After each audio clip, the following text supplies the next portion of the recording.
sent this morning.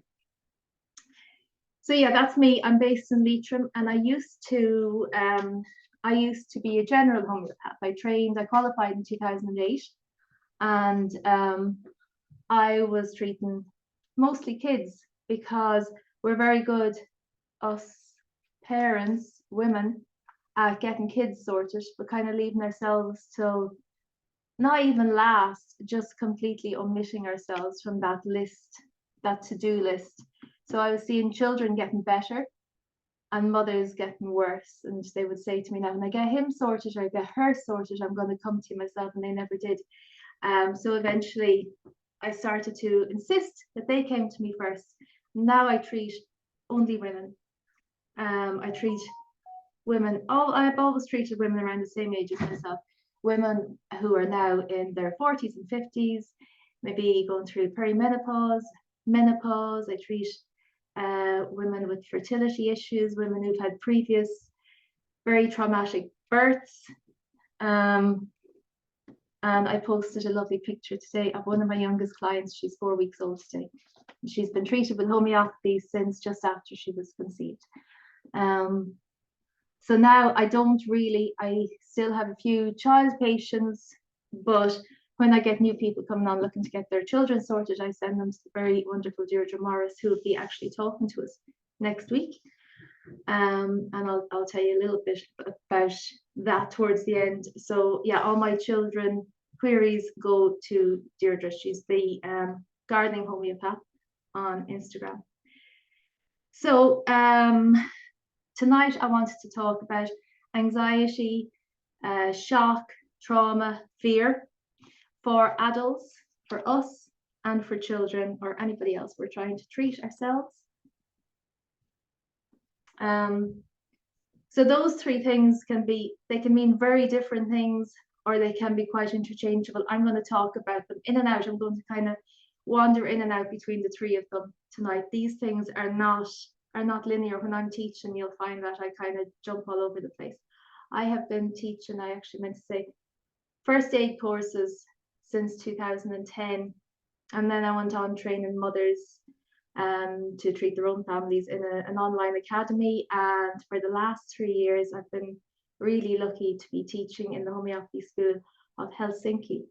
And so I'm helping to train up other homeopaths as well, which I love. So if you have a long-term issue, or the person you're trying to treat has a long-term issue with anxiety, please do bring them to a homeopath. It's very hard. It's really, really difficult, almost impossible to treat long-term things yourself. But if you treat short-term things or things that come on quickly, you can stop them developing into long-term things. So causes of kind of long-term anxiety, and I'm thinking more about us women. Hormonal imbalance. In 40s and 50s, things can go a bit awry. And it's not that our bodies are failing us. It's not a sign of aging. It's just that our bodies have had enough of overwork and overwhelm. And it's a sign. It's just a little warning sign to, come on, let's do something about this now. So it can be hormonal, and it can be stress, continued stress. It can be lack of sleep, and probably all of us can hold our hands up to that one. We're just not getting enough sleep, and it's the basis of good health. And we should be getting about 8 hours sleep a night, and most of us are really missing that mark by a long shot. Alcohol.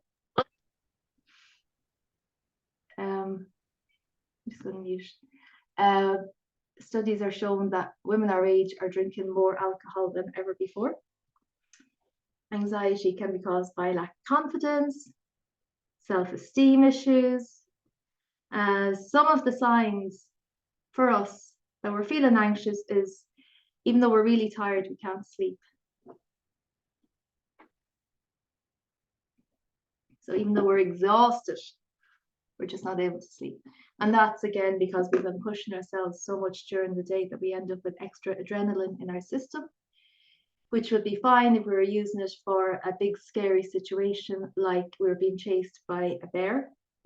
But if we're just using it to get through the day, it's still lying around there in the bloodstream at night. So we're trying to settle down and sleep, and our body is thinking, oh, we have to get up and fight a bear. So it's very hard to fall into a lovely restful sleep when you're overtired. It's just like what a child would be like, a baby. If they miss a sleep in the middle of the day, they don't sleep better that night. They're too tired. Overwhelm is another sign of anxiety for us goddesses.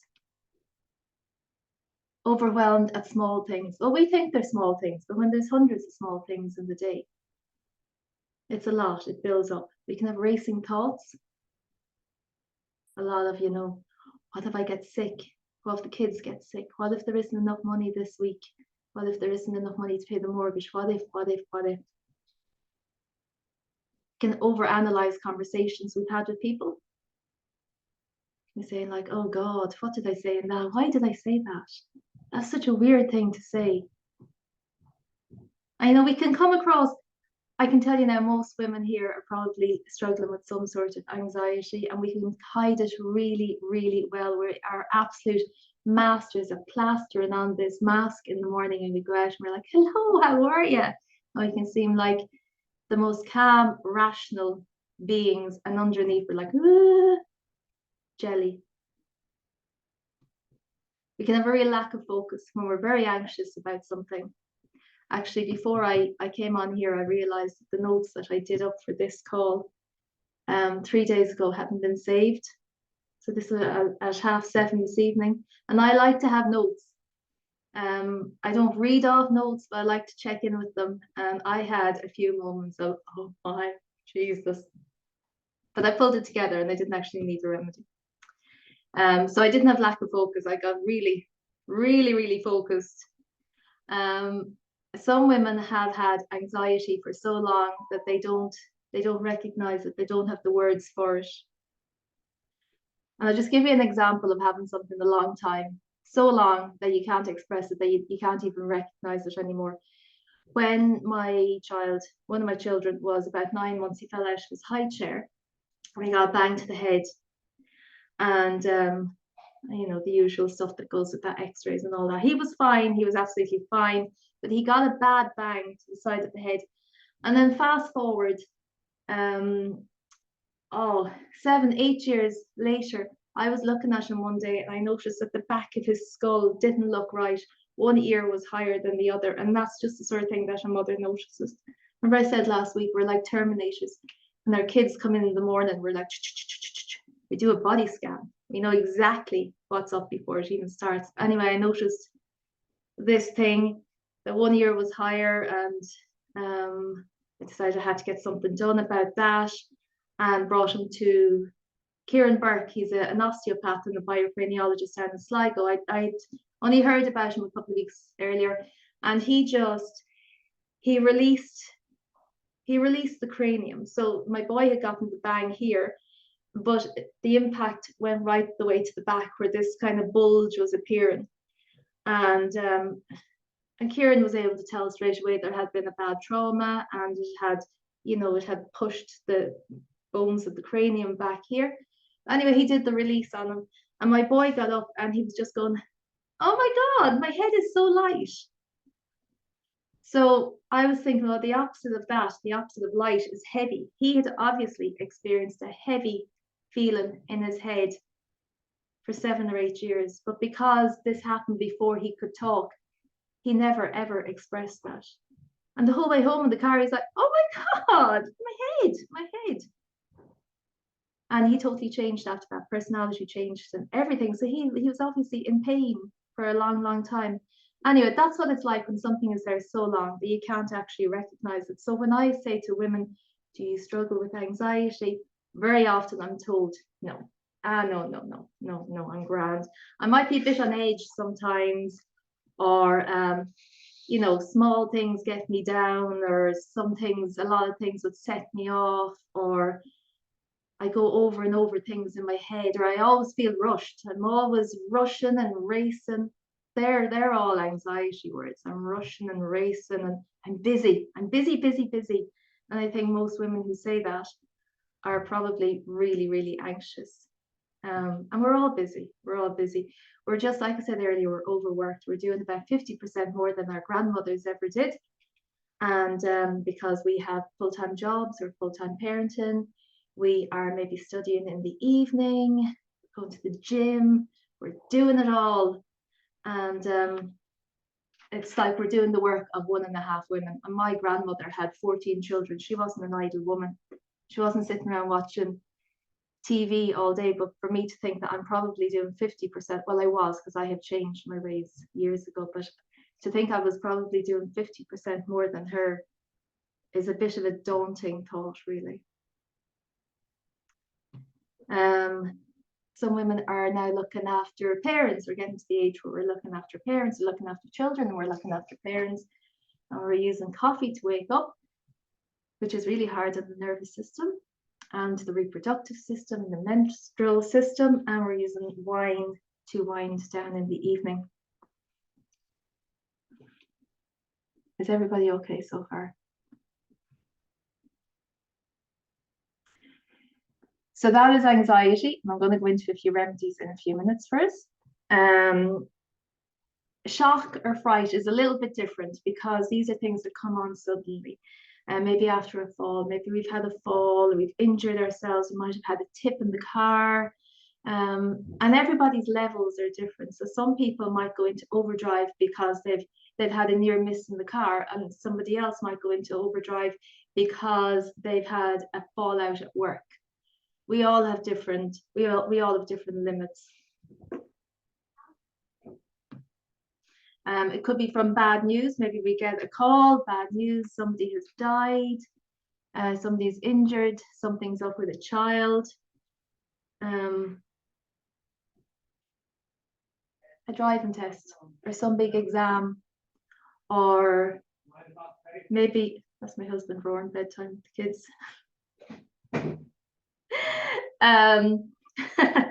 Maybe going on a flight, maybe going to a dentist, maybe going to a doctor, public speaking, maybe first day at a new job, something like that. It can send us into a little bit of panic, a little bit of overdrive.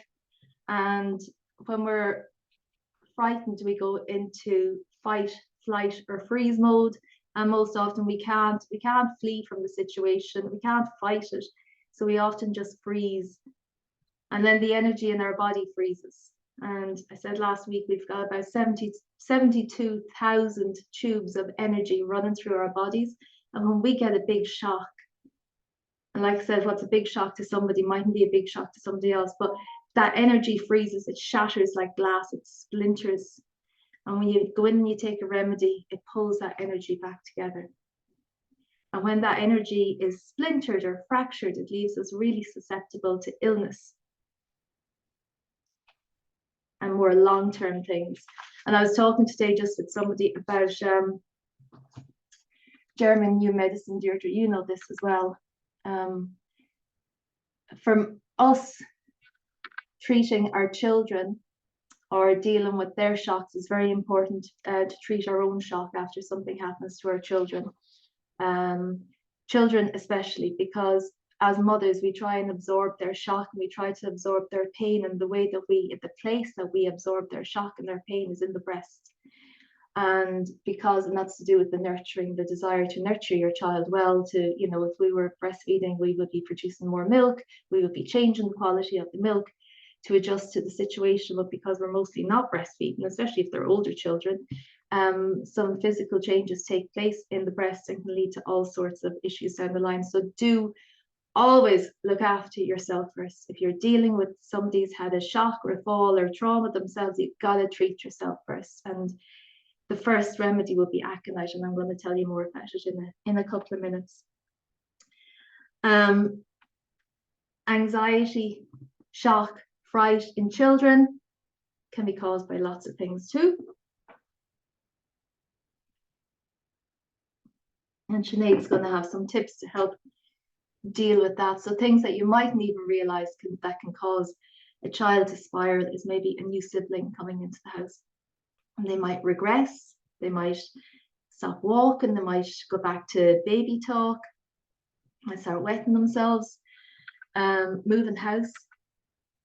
can be really, really stressful for some kids, or getting a new childminder or a new teacher in school, moving into a different classroom in the school.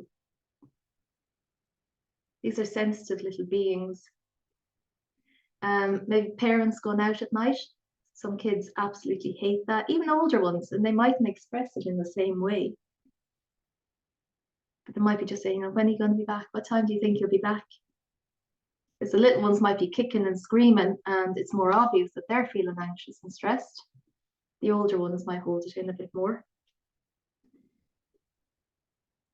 Some kids are really anxious about going to bed, about the dark, monsters. They have lots of fears. I was actually telling someone the other day, my husband, when the kids were young, they were afraid of monsters. When the two older ones were young, they were afraid. I'm not sure they were that afraid. I think they wanted a bit of crack at night, but we never dismissed their fears, and we never said, no, you're not afraid of monsters. There's no such thing as monsters. He used to go in with a big plastic sword, and he'd close the door, and you'd hear him banging on the wardrobe and the doors and roaring and shouting, and then he'd come out and say, it's all clear. And they go in then, yeah, happy as Larry. Little kids get really afraid of dying, and especially when they go to school in primary and junior infants, they start, if they're in a Catholic school, in November, the month of the souls. I remember my own kids going into the horrors around that, because they had to bring in pictures of all their dead relatives. So their classroom, instead of being full of pictures of nice drawings and stuff, was full of dead people. And sometimes they're not able to say that, because that seems like a normal thing in school. Why would they be afraid of that? And but it's big, so they suddenly become aware of their own mortality and their parents' mortality at around the age of 5. It's very, very young. Some kids are terrified of getting sick, especially vomiting. It causes real fear in children. And of course, when somebody is sick and then they get anxious about being sick, their symptoms are going to get worse and stronger and more severe. So it's always a good thing to go in with an anxiety remedy when somebody is sick, just to really reduce the stress response in the body. I give anxiety remedies for labor. And I just feel if you can keep the mind calm, the body settles as well. Some kids get anxious for good things. They get overstimulated for Christmas. About Christmas, you have the toy show. Oh my God, there's no sleeping afterwards. And Christmas, birthdays, Halloween. They can spiral with all those good things, not just the bad things. And those good things can cause the same problems as the bad things, like sudden bedwetting, or not being able to hold their pee, suddenly wetting themselves again. Again, refusing to go to sleep, go to bed. I was terrified of the tooth fairy as a small child, because I remember hearing the tooth fairy coming into my room one night. It was the worst thing that could have happened to me. I was a real sensitive little kid. I didn't want the tooth fairy coming into my house. So my kids, when they had the tooth fairy was allowed as far as the garage. They weren't allowed in the house. Sometimes it's things that we don't even think about that can be really, really scary for kids. Another sign that they're anxious without saying it is maybe they're refusing to go to school. Maybe their behavior changes at home. Maybe they're more emotional in themselves. Maybe they lose interest in the things that they normally like doing. It can be a change of appetite. Twitches.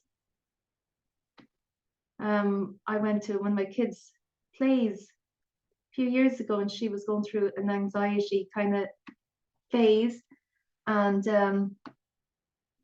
she had a twitch. She had like a facial twitch, and I was really worried about her, because she was going to be up on stage with this facial twitch. And I needn't have worried, because every other kid up on stage had facial or other twitches. It wasn't just their faces, like they were all kind of going, there's a buildup of energy in the body that they weren't able to express. Sorry, I'm just letting people in all the time here. But again, lack of sleep is huge when it comes to anxiety and resolving anxiety yourself at home. So some of the remedies, aconite. Aconite is the #1 remedy for stress, shock, fear, anxiety, the stuff that comes on suddenly. It can be for it can be before a specific event like a test, or it can be after something completely unexpected has happened. That's the bad news out of the blue. That's the fall. That's the accident. The last thing that you expected to happen. There's 2 remedies that I go for all the time. That's arnica for physical trauma and aconite for mental emotional trauma. And very often you have to give the 2 of those together. So a friend explained the difference to me years ago. So you have a boxer in the fighting ring, in a ring, the boxing ring, and they are getting pounded with punches or whatever. The remedy there is not aconite, because that's not a shock. They put themselves into that position. The remedy there is arnica. But if that same person was walking down the street and suddenly someone pounced on them and started punching them, that's aconite. That was not expected. So aconite, panic attacks that come out of nowhere. And you can put, if you see somebody having a panic attack, having really, really high anxiety, you can put an aconite into a glass of water, any size glass, big glasses, small glasses, whatever you have, a bottle of water. And you can get them to give it a shake, and they can take a sip every 2 or 3 minutes until they feel better in themselves. And you'll notice when they start to feel better, because the body will relax. They might take a big breath, and you'll see the shoulders drop, and if they're shaken beforehand, you'll see that they stop. It all eases. They can still say that they're feeling anxious, but you'll notice something definite, some definite change in the body, and you can stop giving them the remedy at that stage. And if it flares up again, you go back in with the same thing. Just give the bottle or the glass a stir or a shake and get them back sipping every 2 or 3 minutes. So this is for the sudden things that come on, not the long-term things. So somebody who needs aconite, they're in absolute terror, absolute panic. They actually think they're going to die. That's a big thing when somebody needs aconite.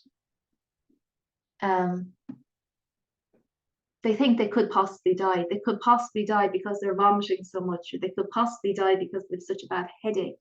They could possibly die out of absolute fear. It sounds really irrational, but it's something I hear quite often, especially because of the line of work I'm in, where I talk about women's periods. And I always ask a woman, what did you think when you got your first period? Did you know what it was? And so many women, and I only treat women with period issues, so many of them say to me, no, I didn't know what it was. I thought I was dying. I saw the blood and I thought I was dying. So can you imagine that for an 11, 12-year-old child to see blood and think they're dying? Actually, I've got somebody on next week talking about this. It's Joanne Callan, and she's a whiz on all this sort of stuff, preparing our kids for periods. So the aconite state, back to it again, there's movement in this state. These people are not sitting still freezing. They're restless, or they could be trembling, or they could be pacing. They just feel very, very irritated in themselves. And it's usually about one particular thing that has happened, or one particular thing that's going to happen. It's not usually lots of fears. You know, some people are worried about everything. This is not the remedy for somebody who's worried about everything. They're worried about getting to work on time. They're worried about getting their deadlines reached. They're worried about getting home for the kids. It's not that. It's for one thing. So it could be this test, or getting on this plane, or this performance. So I said, do take an aconite yourself if you're dealing with your child, if they've had an accident, something totally unexpected has happened, or they've gotten bad news because we're absorbing it ourselves. And if in doubt, give aconite. If you're there, you're thinking, oh, I don't know whether to give it or not, do give it.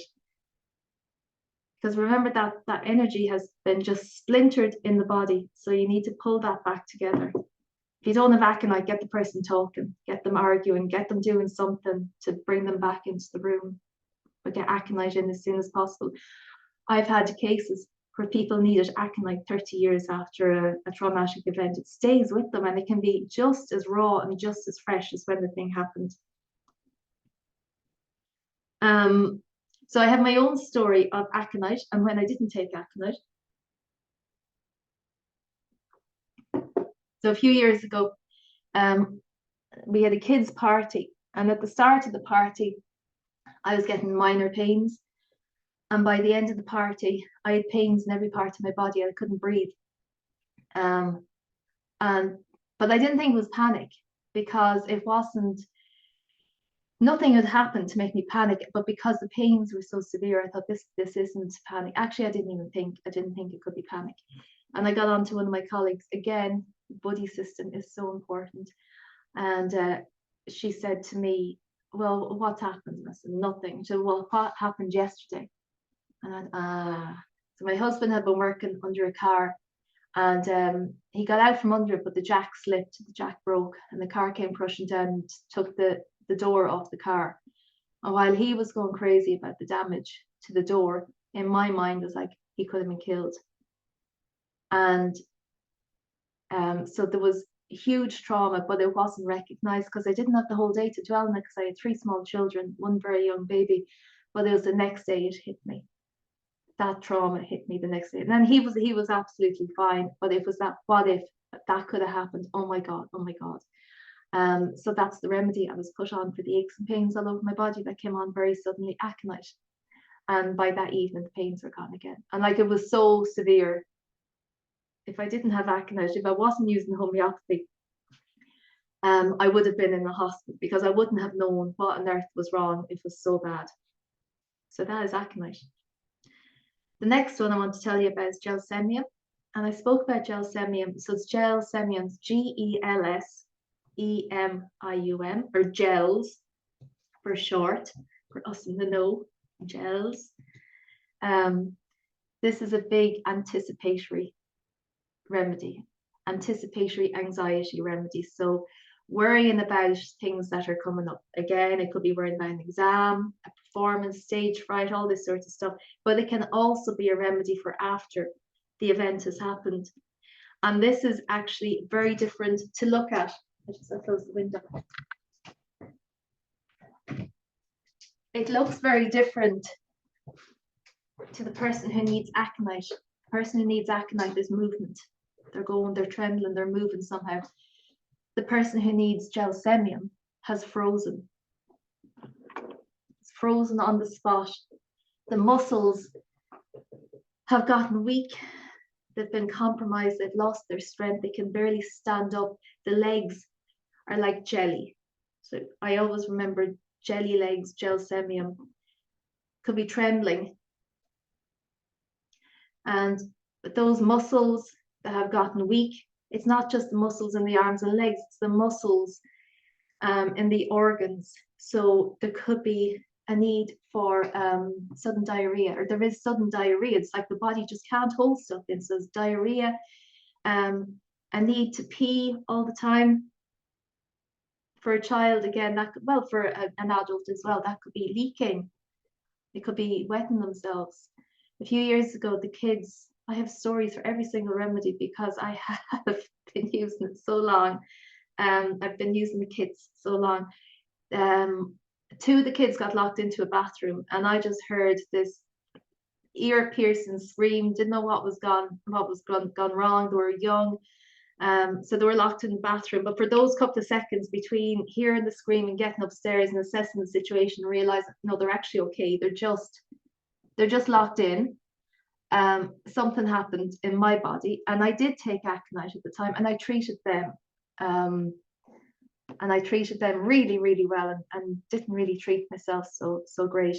And went into Dublin City with them the next day. 2 little munchkins were absolutely fine, and I couldn't stop peeing the whole day. And in Dublin City, trying to find a toilet, it was hell. It was absolutely hell, until I remembered about halfway through the day, I can't stop peeing. I got a really bad fright last night. And that was it. And once I took the remedy, that was it. I didn't have to pee again in Dublin City Centre that day. So it can be really, when you get the right remedy, it's like magic. It works really, really quickly. So there's just this huge, there's extreme weakness in this state, in the person who needs gelsemium.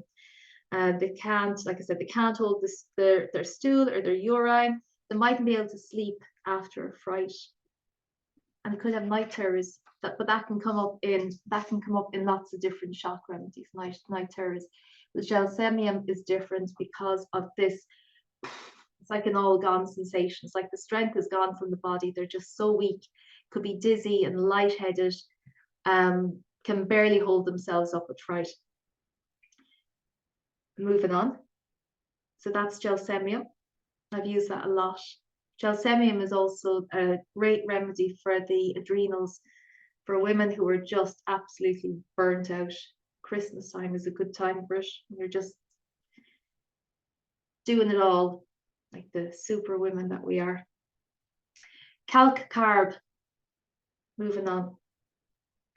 I'm just going to tell you about 3 more remedies, and then I'm asking Sinead to come and join us. So I'll go through these quickly. Calc carb, because I did say last week about this is a time of kids starting school, returning to school, and that can be a drain on little bodies as well, especially little bodies that are already worriers and a bit anxious in themselves. It's a huge change.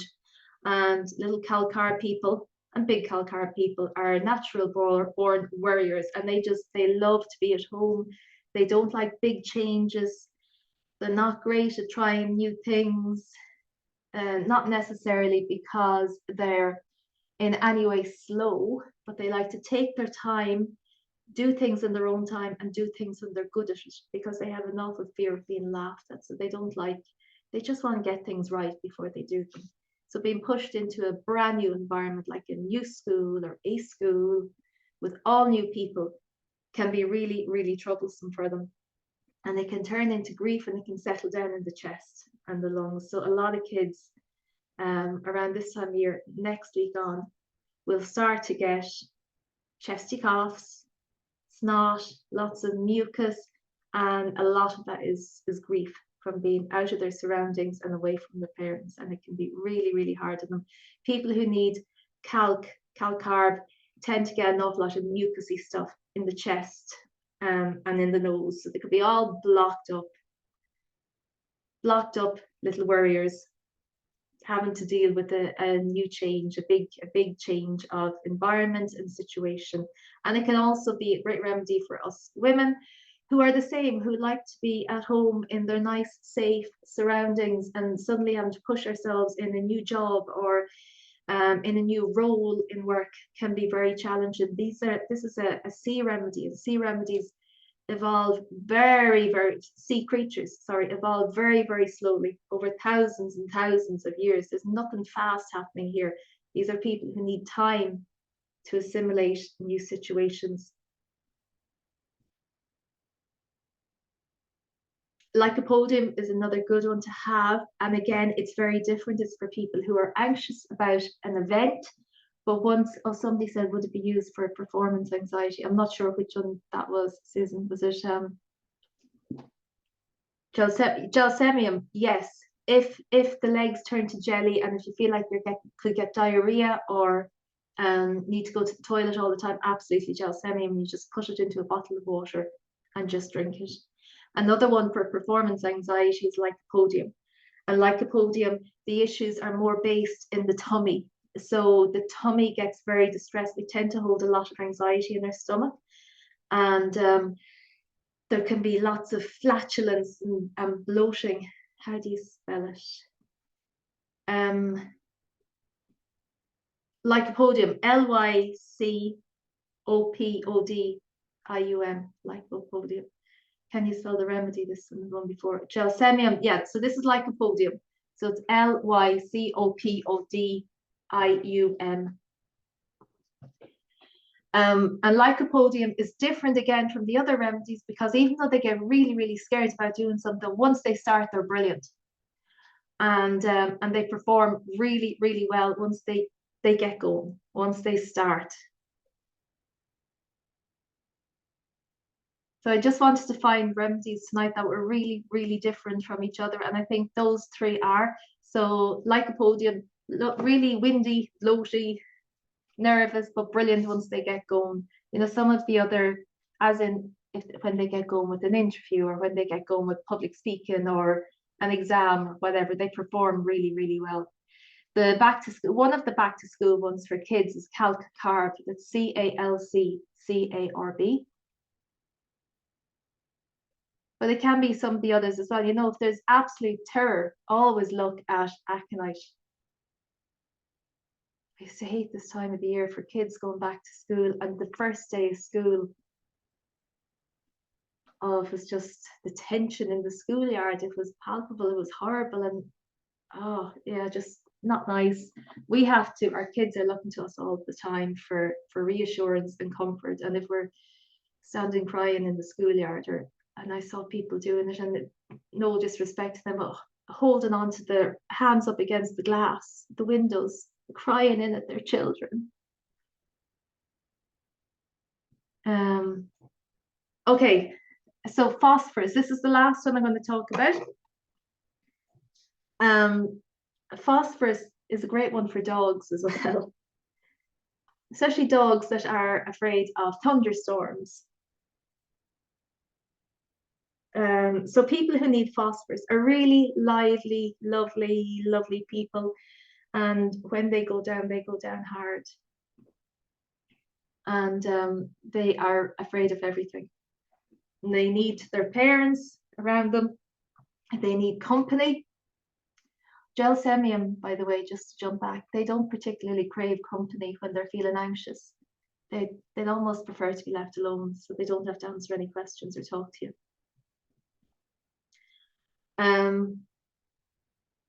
So people and kids who need phosphorus, they need hugs, they need reassurance, they need really tight hugs, long, continuous hugs.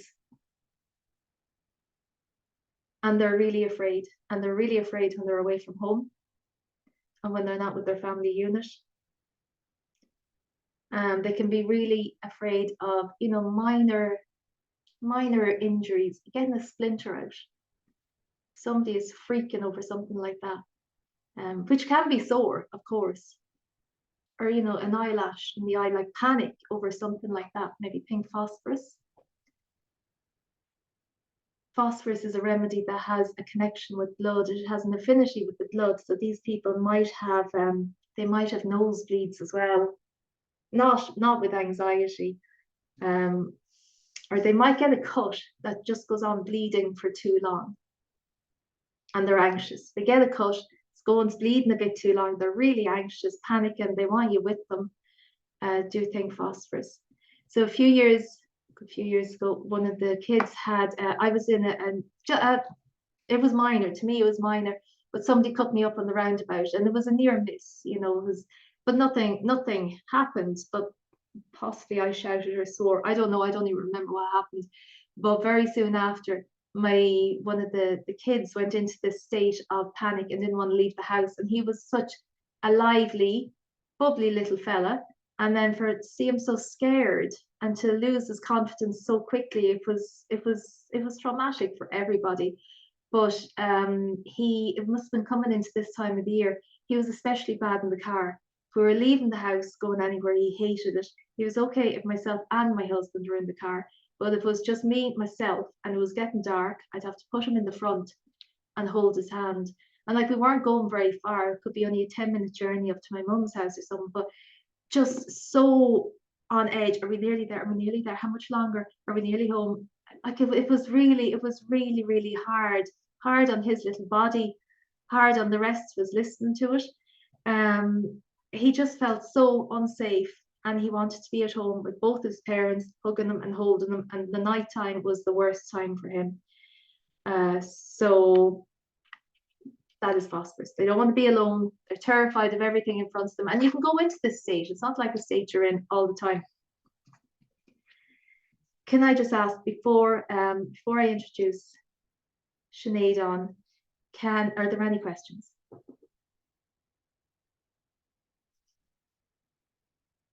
And if you want to keep questions till the end, when I turn off recording, if it's a bit personal, please do. That's absolutely fine too.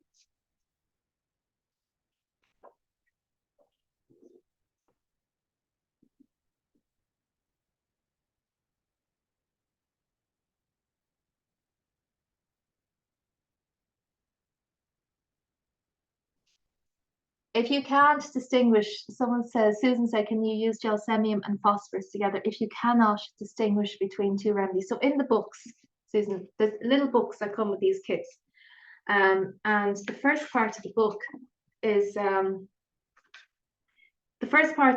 first half is called the Materia Medica, and this lists all the ailments. Oh, you can't see, that's pointless.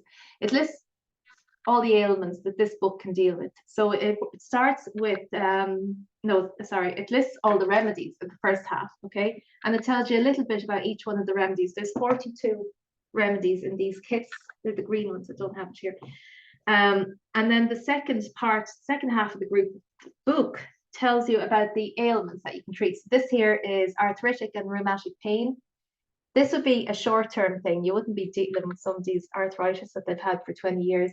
Back pain, but just an idea of what's in there: bites, stings, boils, burns, chickenpox, colds. Like there's a lot in here. So you read, it'll have, so back pain has 1, 2, 3, 4, 5, 6, 7, 8, 9 different remedies that could be used out of the kit for back pain. And you read each one and just see which is closest to what you're feeling or your little patient is feeling.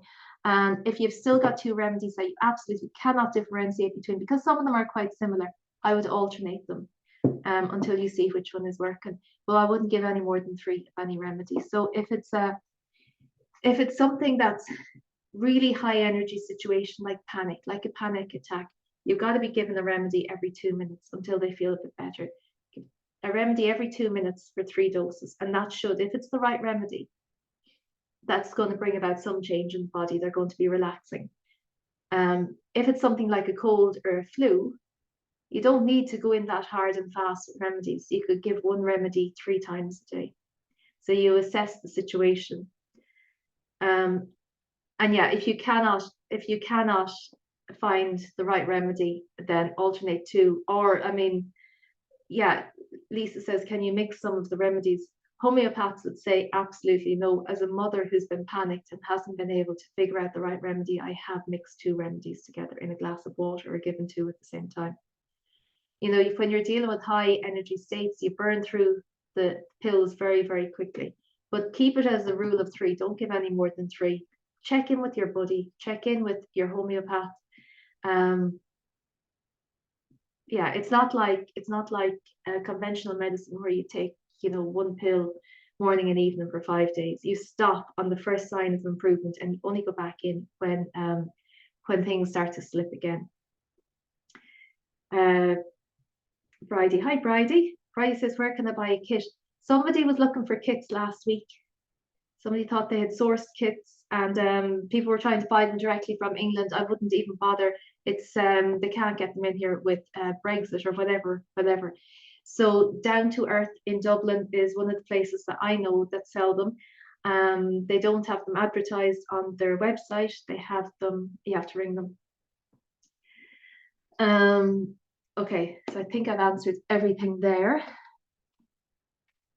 Anything else?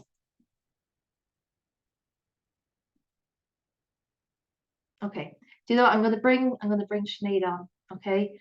And I have known Sinead for a good few years. Sinead, I'm asking you to unmute there. Hi. Hello. Hey, does it sound okay? Yeah, sounds perfect. So How are you? I am great. I'm great, and I'm relieved to be handing it over to you now, Sinead. I'm done. And exhale, Antoinette. And exhale. So thank you so much for the opportunity to talk to all these wonderful women. I just love times like this are fantastic when we can all get together. So very quickly, my background is social care. That's my honours degree. And I'm also a relaxed kids coach. And I spent a couple of years working in fertility with Dr. Phil Boyle. And all of those things really led me to an interest in the brain and the body and how the brain and our thought process can impact our body. And then I had children and realized I knew very little. So the reason I wrote my book on anxiety was because I noticed my oldest child, my 6-year-old, just nothing happened that I could pinpoint, but she absolutely disconnected from me, and she was really struggling with anxiety. And I knew, because I was a stay-at-home mom. I knew I'm in my niece's bedroom.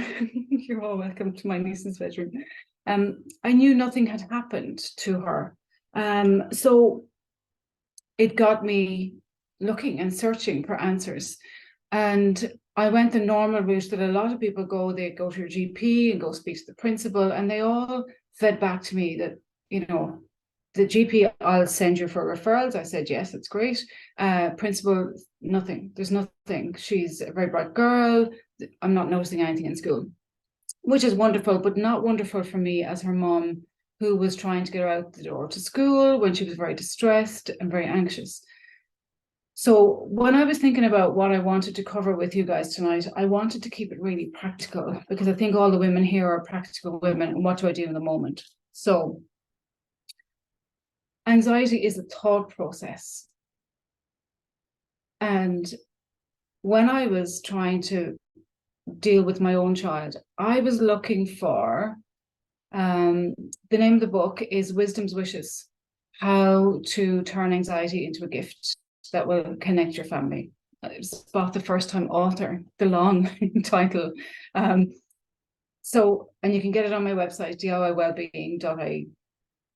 But for me, any intervention that I came across, and I searched, Dr. Googled, was telling me that I had to tell her there was something outside of herself that she needed. And being the redhead that I am, I was like, well, will I feck? No, that's not happening. That I couldn't do that. I'm like, no, especially for a girl. I was like, no, that's not the route I want to go. So I was very lucky. I am Relax Kids trained, and I thought I'll just do my best to teach her to understand herself. So whilst anxiety is a thought process, and it can lead to a lot of distressing behaviors that a parent is trying to manage, really, though, what we're talking about is a disconnect. And that falls into 3 categories. They're disconnected from themselves, they're disconnected from you, their caregiver, their main caregiver, because they're a child. They shouldn't be driving full time, because they're not. Their brain isn't there yet. Or they're just so anxious that that anxious thought has such a grip on them that they are not connected with the moment. So anxiety is a thought process that lives in the future or the past, but not the now. So the first thing I would like parents to understand is that it is a thought process, but your power is to take back and drive for them. So to do that, the first thing I would always have done with her is to bring her back to the moment. And I would do that with the breath. So the 4-4-8 breath. Don't get pulled into talking about the anxious thought. It's this, it's that. They can argue their point. They have the pester power. They have the energy, but that's just feeding it. So what you want to do is, drive for them for a moment. So bring them, using the 4-4-8 breath, bring them back to the now. Now, if they're very distressed, as she would have been sometimes, I would have asked her to let it out first. So, let a good old roar out of you, get it out, stomp your feet and just like, nothing like it, let it out. And then, because if you ask them just to breathe when you can see that they're very distressed, you're asking them to push it down and giving it what you resist persists. So let them have a out, and then your 4-4-8 breath. And if they resist doing the breath with you, model it. You do it. I remember a lecturer in college, and I've never forgotten it, told me, your children don't care whether you're kicking them or kissing them. They just want your attention. So remember to keep driving and not let their behavior drive your response. Your power is there to hold them in that space. That's what holding them in space means, that you take charge. So that it's the future, the past. So bring them back to the now. Let them connect back into their bodies using the breath. Bring them back. And then decide, do I need to just bring them to that positive thought? Do I need to help them just switch that thought process? or is there actually something here that needs to be dealt with? And then that's a different conversation. And when it comes to that conversation, they'll talk about the all day, he said, she said, and I said, and he said, and you're like, what? You've lost me. So to bypass that while still holding space for the child and listening to them, allowing them to express, what I found was really, really powerful was to say, tell me what you're feeling. Tell me what you're feeling. There's no good feelings, there's no bad feelings. Just share it with me. And you know yourself, when you let it out, it dissolves it for them and allows you to come with a solution that actually meets their little emotions rather than, well, wait till I get my hands on Mary down the road. What did she say to my Mary? You know, just it's coming back into the body, coming back to their little wisdom, which is why it's, you know, wisdom's wishes. There is a little wish in there. There's something disconnected for them, and help them to come back to themselves. And I was very mindful of time, and because Antoinette will be giving out to us for not getting enough sleep. But the other thing that I used that I found really helpful was to just open my arms. Sometimes that touch, that anchor, there's nothing as safe as your mammy's lap when you're a child. So stuff, they're getting worried about being late for school. I just let it go for a while. I just it wasn't on my timeline in the morning. You know, there's no point in sending them to school if they're distressed or they're anxious in their body, because an anxious thought process is not going to take in information. You know, we have to do what we can to bring them back into themselves and send them in prepared and open to learn. So, you know, the normal rules can be put aside to meet their need.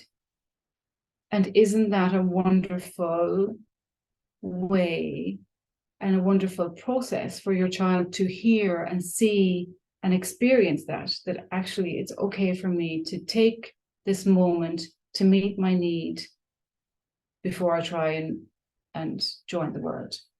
You know, that's self-care in action. And when they see us holding that space for them, they learn to hold that space for themselves and normalize taking that time and normalize not pushing it down or distracting themselves with, you know, alcohol or food or, God forbid, a man that's not worthy of them.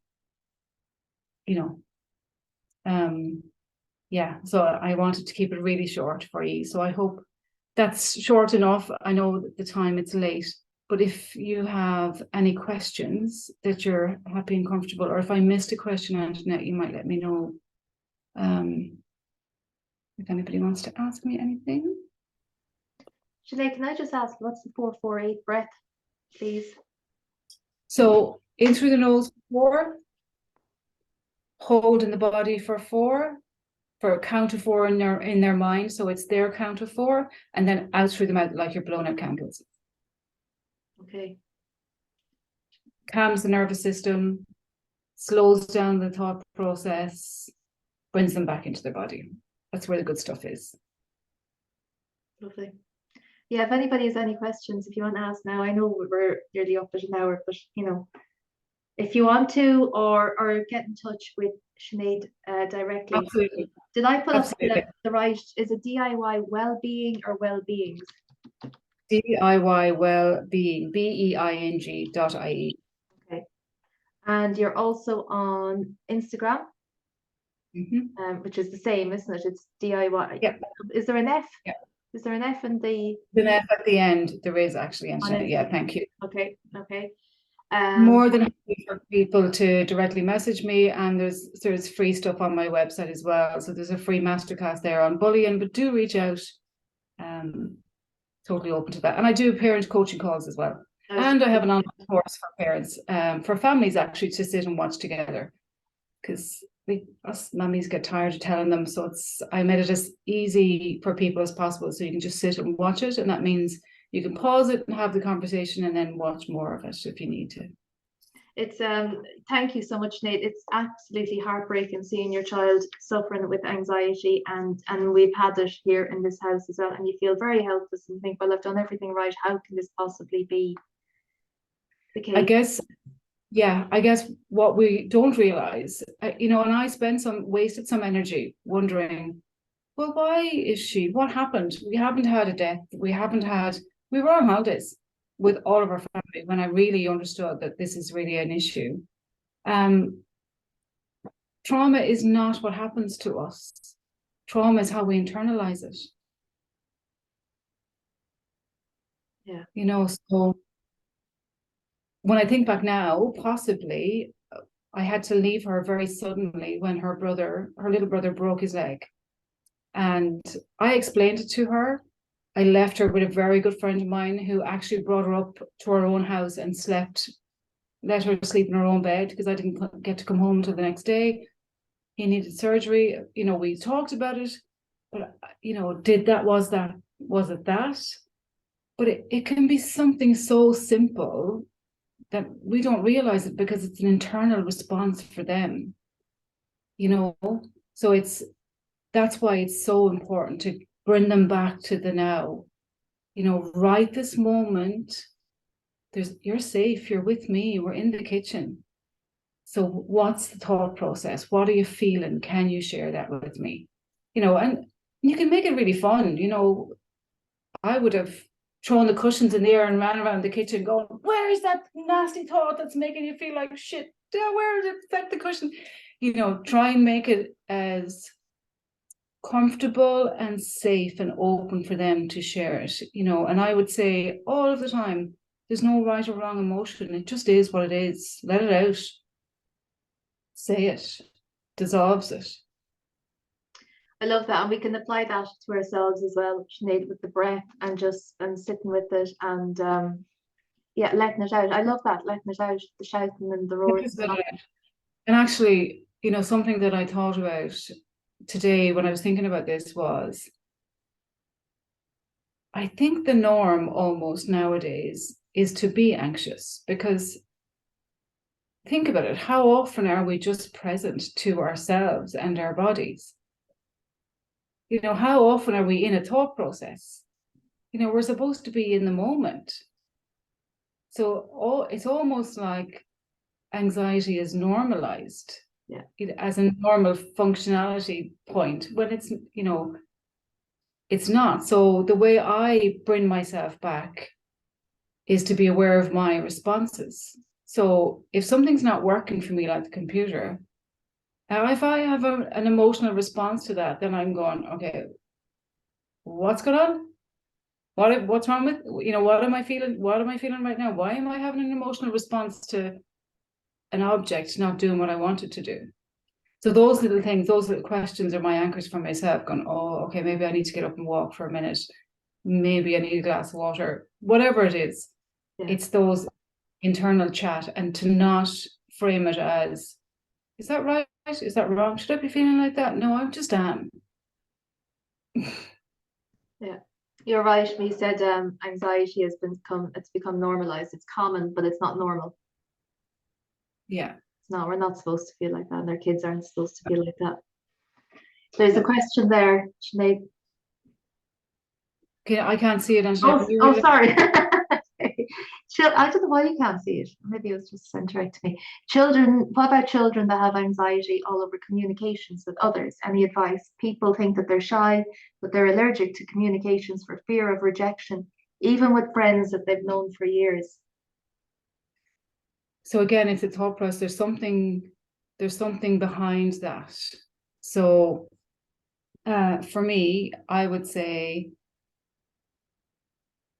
you've got to get them to the point where they stop judging the interaction and they start feeling it. So how do you want to feel once you've spoken to people? What's the experience that you're anticipating to try and, so it's not what has happened to you, but what's the experience you're anticipating? What's the thought process saying to you is going to go wrong? break it down. Is that true? Has it happened? Did it really you know, so they've built up this picture in their mind. So try and break that down with them first. Brené Brown does a lot of work on that. Like, is it actually true? Or is it just a belief system that they have built up in themselves? Because they're judging their own ability. And it may be based in an experience, but, you know, a lot of the time we just put arms and legs on it, you know, because we're born with a negativity bias. You know, there's a part of our brain that wants us to do nothing to be safe, but that's not life.